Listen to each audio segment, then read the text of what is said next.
जमनापुर गांव में राजवंती और राजबाला नाम की दो सास बहू रहती थी। उन दोनों को चिकन की दावत उड़ाने का बहुत शौक था। वे दोनों हमेशा चिकन के ही सपने देखती रहती थी। बहू, मेरे से तो ये लौकी, भिंडी, आलू, बैंगन खाया ही न जाता। मन तो चिकन खाण को तड़पे सा। हाल तो हमरा भी कछु कछु यही है सासू अम्मा। चिकन के जायके को मन बड़ा तड़पत है। ये आलू भालू बैंगन वैगन भी भला कोई खाने का चीज है? राजबाला यह कह ही रही होती है कि तभी राजवंती का बेटा मनोहर आ जाता है और पूछता है, अरे माँ, आज खाने में क्या बनाया है? बेटा, देसी वाला मोटा चिकन बनाया है, खाएगा के? माँ, जो भी बना है दे दो, बस बहुत भूख लगी है, खाकर खेत में चला जाऊंगा। राजवंती और राजबाला को जितना चिकन खाने का चाव था, मनोहर को उतना ही चाव साग सब्जियां खाने का था। वह साग सब्जियां खाकर मस्त रहता था और अपने खेतों में मन लगाकर मेहनत करता था। अरे वाह, आलू बैंगन और भिंडी की सब्जी खाकर मजा आ गया। अब खेत में चलता हूँ। लगत है ये हमरा खसमवा पिछला जन्म में जरूर भैंसा रहा होएगा, तभी तो घास पात खाए के मस्त रहता है। पर हम सास बहू तो शेरनी है, शेरनी। हमें तो रोज चिकन खाने में मजा आवे सा। हाय, हम मर जाएं सासू माँ, आपने तो हमरा मुंह का बात ही छीन लिया। एक दिन मनोहर दोपहर तक खेत जोतकर बाजार जाता है और वहां से कुछ सब्जियां लेकर आता है और घर आकर कहता है, सुनो राजबाला, मैं बाजार से ये कुछ साग सब्जियां लेकर आया हूँ। कौन साग सब्जियां लाए हो पति परमेश्वर जी, जरा बताए तो दो। लौकी, करेला, पालक, बैगन, गोभी लाया हूँ। यह सुनते ही राजबाला चौंक सी जाती है और अपनी सास राजवंती को पुकारने लगती है, सासू जी, उई सासू माँ जी, जरा इधर तो पधारिए। के हुआ बहू, आसमान से बिजली टूट पड़ी के? ऐसे क्यों चीख रहीस? सासू माँ, ई मनोहर साग सब्जियां लेकर आए हैं ना। क्या चिकन नहीं लाया के? नहीं माँ, मैं तो लौकी, करेला, पालक, बैगन और गोभी लाया हूँ। अरे कमबख्त, इसकी जगह चिकन न ला सकता था क्या? यह सुनकर मनोहर कहता है, पर परसों ही तो चिकन लेकर आया था।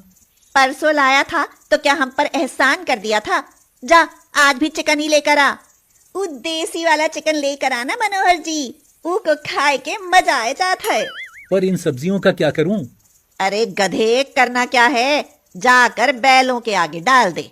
राजवंती और राजबाला को रोज रोज चिकन खाने की आदत थी और बेचारा मनोहर एक गरीब किसान था। पत्नी और माँ को चिकन खिलाने के चक्कर में कर्ज पर कर्ज लेने को मजबूर था। लाला, कुछ पैसे चाहिए। अरे भैया, मुरली वाली की जय बोल। क्यों बे, तू रोज रोज कर्ज मांगने क्यों आ जाता है? किसी बुरी लत का शिकार तो नहीं हो गया?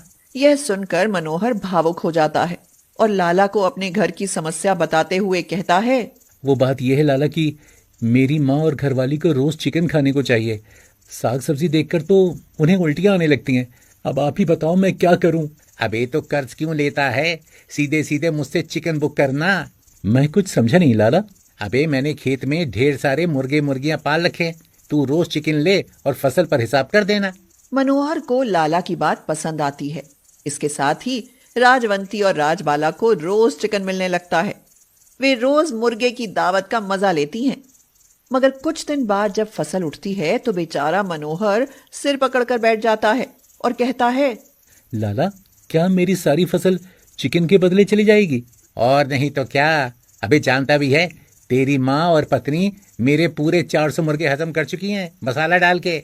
यह सुनकर मनोहर चुप हो जाता है और उसकी सारी फसल लाला उठा ले जाता है। फिर मनोहर जब खाली हाथ घर आता है तो राजवंती कहती है, बेटा, घर में अनाज नहीं लाया के? खेत का सब अनाज मंडी में बेच आए हैं सासू माँ। क्यों मनोहर जी, क्या हम झूठ बोला? हाँ, झूठ बोला। इस बार का अनाज तुम दोनों की चिकन पार्टी की भेंट चढ़ गया। लाला उठा ले गया सारा अनाज। और खाओ मोटा देसी वाला मुर्गा। ये तो बहुत बुरा हुआ रे। अब साल भर हम क्या खाएंगे बेटा? चिकन खाना, देसी मोटा मोटा मुर्गा खाना, अनाज खाकर करोगी ही क्या? यह सुनकर राजबाला चुप नहीं रह पाती। वह कहती है, माना हम सास बहुत शेरनियां हैं, पर इतना भी शेरनियां नहीं है मनोहर जी कि मुर्गा के साथ 2 रोटियां खाए बिना रह जाएं। बहू ठीक बोल रही इस बेटा। अब बहुत हुआ माँ, आज के बाद मैं चिकन कभी नहीं लाऊंगा। खाना है तो साग सब्जी खाना। यह कहकर मनोहर चला जाता है और फिर एक किसान से उधार लेकर घर में अनाज तो रख देता है, मगर घर में मुर्गा कभी नहीं लाता।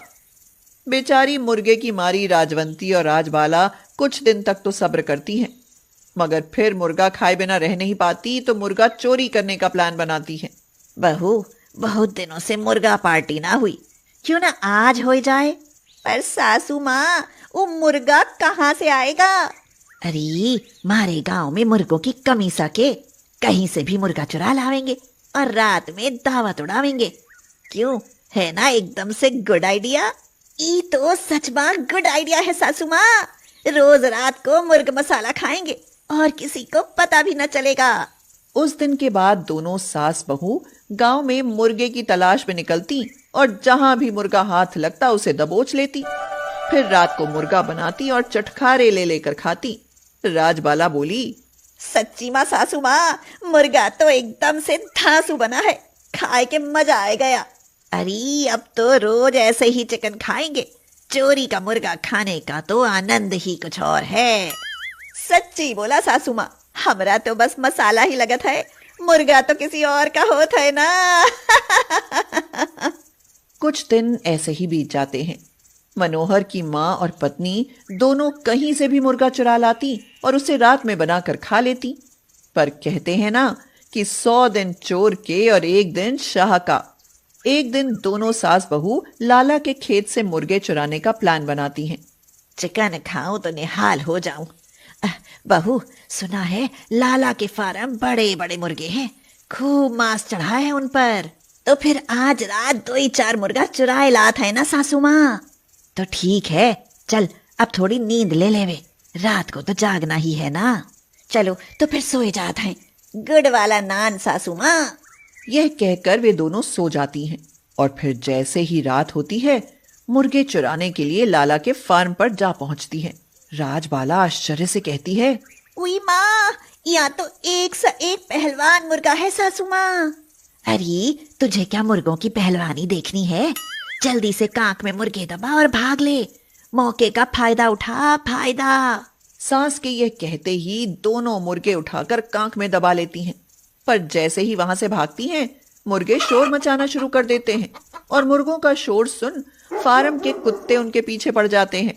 इस भाग दौड़ में मुर्गे तो उनसे बच जाते हैं, मगर वे कुत्तों से नहीं बच पाती। कुत्ते उन्हें काट खाते हैं। बेचारी दर्द से चीखते चिल्लाते किसी तरह घर पहुंचती हैं। घर आकर राजबाला अपनी सास से कहती है, ई कान पकड़ा सासू माँ, आज के बाद हम चिकन खाना ही छोड़ दिया समझो। मुर्गा चुराने में बहुत रिस्क है। बात तो तेरी सही बहू, पता नहीं अब कुत्तों के काटने के कितने इंजेक्शन लगवाने पड़ेंगे। भगवान का शुक्र बच तो गई हम। इस हादसे के बाद सास बहू सचमुच मुर्गा खाना छोड़ देती हैं।